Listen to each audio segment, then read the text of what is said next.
दोस्तों ये video PC build guide रहने वाली है जिसके अंदर हम लोग बात करेंगे इंटेल के 12th जनरेशन के साथ में पीसी बिल्ड करने के बारे में। उसका रीजन ये है कि इस वक्त जो बजट आया हुआ है, जो प्राइस आया हुआ है, वो इतना बेहतरीन आया हुआ है कि इस वक्त आपको 10th जनरेशन और 11th जनरेशन को बिल्कुल छोड़ देने की जरूरत है। इस वक्त 12th जनरेशन के साथ में पीसी बिल्ड करने का टाइम आ गया है क्योंकि इसका बजट बहुत ही जबरदस्त आया हुआ है। इसके साथ अगर पीसी बिल्ड करते हैं तो एक तो लेटेस्ट जनरेशन रहने वाला है और साथ में ही बजट भी 10th और 11th जनरेशन से कम ही पड़ेगा या फिर उसके इक्वल पड़ेगा। फिर हम क्यों प्रीवियस जनरेशन के साथ में जाएं, क्यों ना लेटेस्ट जनरेशन के साथ में रहें। तो इस वीडियो के अंदर इसी के बारे में हम लोग बात करेंगे कि कौन कौन सा कंपोनेंट सेलेक्ट करना है। अगर हमारा बजट बहुत ही कम है, 30,000 के अंदर अंदर हमको एक बेहतरीन पीसी बिल्ड करना है, तो हमें कौन सा कंपोनेंट सेलेक्ट करने की जरूरत है। यह वीडियो एक्चुअली बिल्कुल गाइड रहने वाला है। को पीसी बिल्ड इसी जनरेशन के साथ में देखना है तो आप बाबा टेक रिव्यू चैनल पर जाइए। वहां पर एक से एक पीसी बिल्ड आ रही है लगातार। 5,000 से लेकर के 5 लाख तक के पीसी वहां पर आपको देखने को मिलेगा। आप अपने बजट के हिसाब से सिलेक्ट कर सकते हैं, लेकिन इस वीडियो को देखना बहुत ही ज्यादा जरूरी है क्योंकि वो जो वीडियो वहां पर जो मैं बिल्ड कर रहा हूं, जो हमारी रिक्वायरमेंट रही, जो कस्टमर की रिक्वायरमेंट रही, उस पर वो आधारित है, वो पीसी बिल्ड हो गई।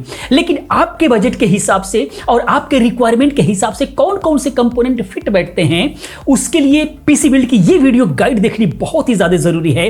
तब आप सही सिलेक्शन कर पाएंगे अपने काम के हिसाब से और अपने बजट के हिसाब से। वीडियो बहुत ही इंफॉर्मेटिव होने वाली है। वीडियो के साथ अंत तक बने रहे। वीडियो पसंद आती है तो प्लीज वीडियो को लाइक करके हमारा हौसला भी बढ़ाते रहें क्योंकि इस तरह की तमाम वीडियोस मैं लेकर के आता रहता हूं। आइए दोस्तों आगे हम लोग समझने की कोशिश करते हैं और डिस्क्रिप्शन में लिंक है बाबा टेक रिव्यू चैनल का, वहां जाइए। अगर आप थोड़ा भी इंटरेस्ट रखते हैं कंप्यूटर एंड टेक में तो वो चैनल आपके लिए बहुत ही ज्यादा हेल्पफुल साबित होने वाला है। तो आइए समझते हैं। सबसे पहले हम लोग सेलेक्ट करेंगे प्रोसेसर, जो कि कमाल का ही प्राइस आया हुआ है।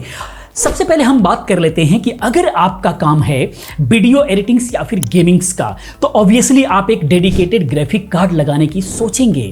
तो अगर आप ऐसा सोच रहे हैं कि आपको एक डेडिकेटेड ग्राफिक कार्ड लगाना है तो आज ही आप सही प्रोसेसर का सिलेक्ट करिए। उसके लिए आप जो है i5 का 12400F प्रोसेसर सिलेक्ट कर लीजिए। इसका प्राइस क्या ही गजब आया हुआ है। अभी अगर हम आज के प्राइस की बात करें, जिस दिन ये वीडियो बन रही है, तो यह मात्र 8,600 रुपए का अमेज़न पर मिल रहा है। लेकिन 8 से 9,000, 9,500 ये हमेशा बना रह रहा है, जो कि एक बहुत ही कमाल का प्राइस है। अगर आप डेडिकेटेड ग्राफिक कार्ड के साथ अगर पीसी बिल्ड कर रहे हैं तो ये प्रोसेसर बहुत ही कमाल का होने वाला है। लेकिन अगर आप चाहते हैं कि 12th जनरेशन ही हो, ग्राफिक कार्ड अभी हम नहीं लगाएंगे, फिर कभी लगा लेंगे, लेकिन इस वक्त पीसी हमको चाहिए, बजट कम है, 30 के अंदर अंदर ही चाहिए, 25 से 30,000 के बीच में चाहिए, तो आप 12400 सिर्फ जो है प्रोसेसर बाय कर लीजिए। वो iGPU है, लेकिन F सीरीज बाय करेंगे तो आपको ग्राफिक कार्ड लगाना पड़ेगा, बिना उसके डिस्प्ले नहीं आएगा। ये प्रोसेसर बड़े ही कमाल के हैं दोनों अपने आप में। 6 कोर 12 थ्रेड्स का प्रोसेसर है और टोटल 6 कोर जो है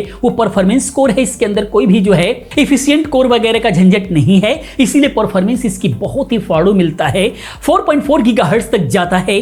कमाल का प्रोसेसर है। जो 12400 है i5 का, वो 12,000 के आसपास में वैरी कर रहा है, जो कि अगर ग्राफिक कार्ड नहीं लेना है तो वो प्रोसेसर ले, अन्यथा ग्राफिक कार्ड अगर लगाना है तो इसका जो प्राइस है, जो बजट है, इसको बचा करके आप जीपीयू पे खर्च कर दीजिए। अच्छा सा जीपीयू ले लीजिए, बहुत ही कमाल का परफॉर्मेंस आपको मिलेगा। तो ये तो रहा आपका प्रोसेसर का सिलेक्शन। अब हम चलते हैं मदरबोर्ड की तरफ।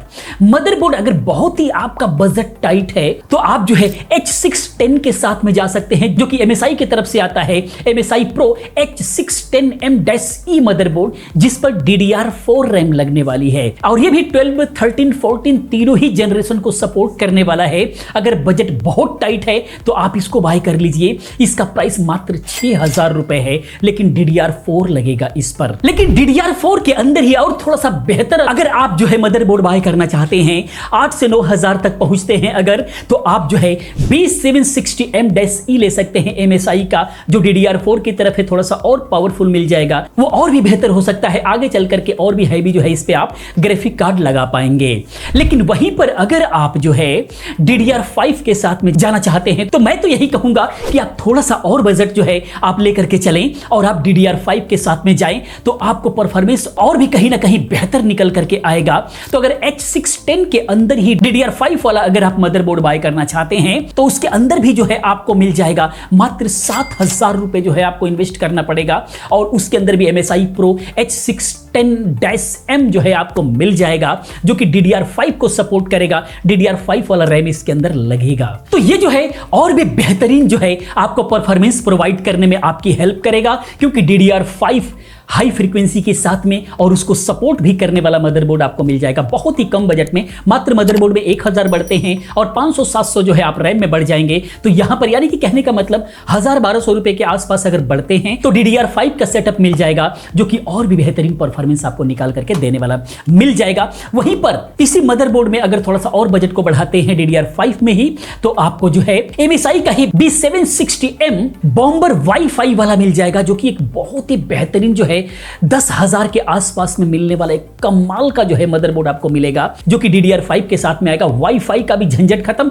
ऑन बोर्ड जो है आपको वाईफाई मिलेगा, जिसका परफॉर्मेंस और भी बेहतरीन आपको मिलने वाला है। और भी बहुत सारी डिटेल्स अगर जानना है तो डिस्क्रिप्शन में मैं लिंक दे रहा हूं, वहां से जाकर के देख सकते हैं। लेकिन इस वीडियो को देखना बेहद जरूरी है, इससे आपको सही सिलेक्शन मिलेगा।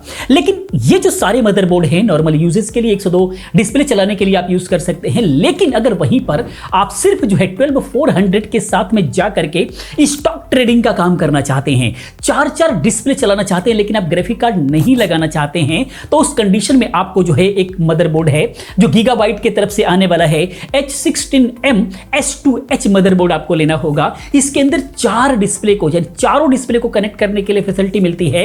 इसके अंदर VGA, HDMI, DP पोर्ट और जो है DVI पोर्ट है, चारों के चारों पोर्ट मिल जाते हैं, जिसके अंदर चारों को ही आप सिमिल्टेनियस भी यूज कर सकते हैं। और प्राइस बहुत अच्छा है, 7 से 8,000 के बीच में मिल जाता है। तो अगर स्टॉक ट्रेडिंग करना है विदाउट डेडिकेटेड ग्राफिक कार्ड का, आप इसके साथ में जा सकते हैं। कम बजट में बहुत ही अच्छा पीसी बनकर के रेडी होगा, 30,000 के अंदर अंदर ही ट्रेडिंग के लिए एक बेहतर सेटअप बन जाएगा आपका। अब हम चलते हैं, ये तो मदरबोर्ड का सिलेक्शन हो गया, अब हम रैम की तरफ चलते हैं। अगर DDR4 वाला मदरबोर्ड अगर आप बाय कर रहे हैं तो कम से कम 8 GB बाय कर लीजिए, जो कि 2000 रुपए के आसपास में आएगा। हीट सिंक वाली बाय कीजिए, जो कि हीट नहीं होगी तो परफॉर्मेंस आपको बेहतर देगी। या 8 GB RGB में अगर लेना चाहते हैं तो उसका भी मैंने लिंक दिया हुआ है, ले सकते हैं।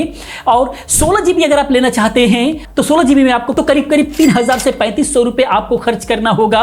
वहां पर 16 GB DDR4 में मिल जाएगा। लेकिन मैं यहां पर कहूंगा कि अगर आप जो है 16 GB लगा रहे हैं तो आप ड्यूल चैनल DDR4 में लगाइए, इसका परफॉर्मेंस और भी बेहतर मिलेगा। और 8 GB की 2 स्टिक एक साथ में जो आएंगी वो आप चाहें तो RGB में ले सकते हैं। RGB का मैंने लिंक दिया हुआ है, जो कि 5000 रुपए में आएगा। 5000 रुपए से स्टार्ट हो जाता है, मैंने कई सारा लिंक दिया हुआ है। और ड्यूल चैनल लगाते हैं तो उसका परफॉर्मेंस बहुत ही बेहतरीन हो जाता है। अब हम बात करते हैं, अगर DDR5 वाला मदरबोर्ड लेते हैं तो कहां से आपको स्टार्टिंग करना पड़ेगा।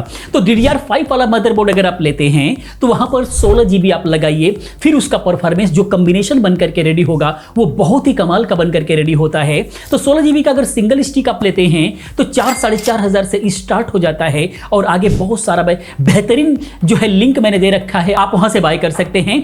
32 GB में अगर सिंगल स्टिक लेते हैं तो वो 8000 के आसपास से स्टार्ट हो जाता है। DDR5 का थोड़ा सा महंगा पड़ेगा, लेकिन फ्यूचर प्रूफ होगा। वहीं पर 32 GB अगर आप लगाना चाहते हैं तो आप ड्यूल चैनल का लगाइए, उसके अंदर बहुत ही बेनिफिट्स आपको देखने को मिलेगा, जो कि 10,000 से 12,000 के बीच में वेरिएशन करता है। चूंकि DDR5 है तो वहां पर आपको थोड़ा सा महंगा देना पड़ेगा। सभी का लिंक मैंने डिस्क्रिप्शन में दिया हुआ है, आप चाहें तो वहां से देख सकते हैं। तो ये तो रैम हो गया। अगर DDR4 का मदरबोर्ड बाय कर रहे हैं तो DDR4 का ही रैम आप लगा लीजिए, लिंक है। DDR5 मदरबोर्ड लगा रहे हैं, उसका लिंक दिया हुआ है, तो DDR5 वाला ही रैम बाय कीजिए, उसका भी लिंक मैंने दिया हुआ है। अब हम आ जाते हैं स्टोरेज के लिए। तो सबसे पहले कि आपको विंडोज के लिए, विंडोज चलाने के लिए, यानी कि ऑपरेटिंग सिस्टम साथ में सॉफ्टवेयर्स को इंस्टॉल करने के लिए जो है आपको SSD लेनी होगी।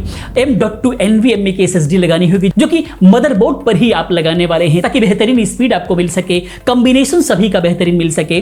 तो यहां पर चाहे आप DDR4 का मदरबोर्ड बाय कीजिए, चाहे आप जो है DDR5 का मदरबोर्ड बाय कीजिए, लीजिए। मेरे कहने से जो है आप Gen 4 का ही SSD लगाएं, थोड़ा सा फर्क पड़ेगा लेकिन कमाल का परफॉर्मेंस मिलेगा, फ्यूचर प्रूफ भी रहेगा। और Gen 4 में कई सारी SSDs आती हैं। अगर Gen 4 की अगर हम बात करें तो सबसे एंट्री लेवल की जो SSD है वो आपकी पड़ जाती है WD Blue के अंदर SN580, जो कि सबसे सस्ती है, 4000 रुपए से स्टार्ट हो जाती है ये, और बहुत ही अच्छी मिला जुला करके फ्यूचर प्रूफ रहने वाली है।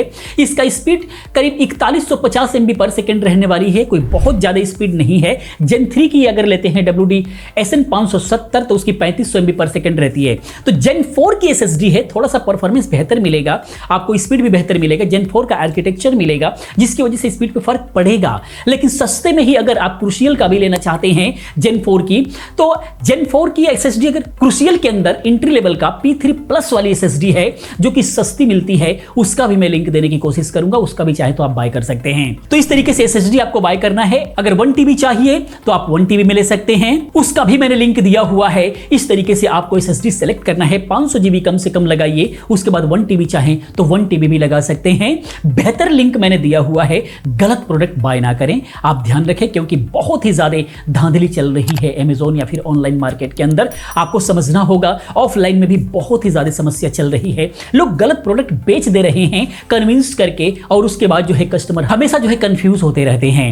तो ये तो SSD होगी। अब हम आते हैं ग्राफिक कार्ड पर। अगर आपने F सीरीज का प्रोसेसर बाय कर लिया है, सेलेक्ट कर लिया है और चाहिए आपको ग्राफिक कार्ड, तो इसके अंदर बेहतरीन ग्राफिक कार्ड के लिए मैं ये कहूंगा कि इस जनरेशन के, आप 12th जनरेशन के साथ में अगर चल रहे हैं तो आप RTX सीरीज का ही ग्राफिक कार्ड बाय करें ताकि आपको बेहतरीन परफॉर्मेंस मिल जाए।